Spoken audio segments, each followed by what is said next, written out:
Сәлем достар, бүгін біз краб салатын дайындаймыз.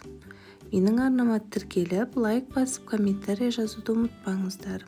Салатқа қажетті жұмыртқа, жүгері, тауық еті, краб. Огурцы қажет. Огурцыды осылайша ұзынша етіп турайсыздар. Майда болмау қажет, ірі де болмау қажет. Осылай видеодағыдай турап шығамыз. Ыдысымызға салып, жұмыртқаны да майдалап емес, осылай средний қылып турап шығамыз.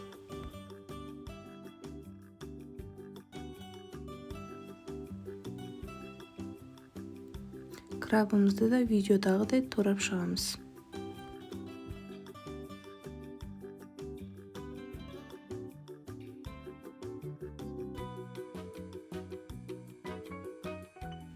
Тауық етін тураймыз. Тауық еті қалауыңызша қандай тауық етін қолдансаңыз да, мендегі филесі.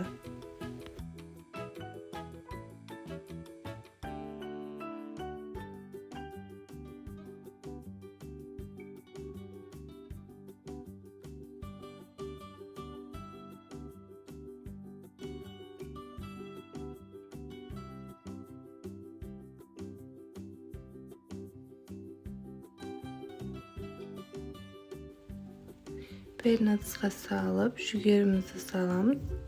Майонез салып, араластырып, осымен салатымыз дайын. Оңай жасалынады салатымыз.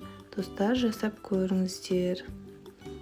Мен арнама тіркеліп, лайк басуды ұмытпаңыздар. Ас болсын.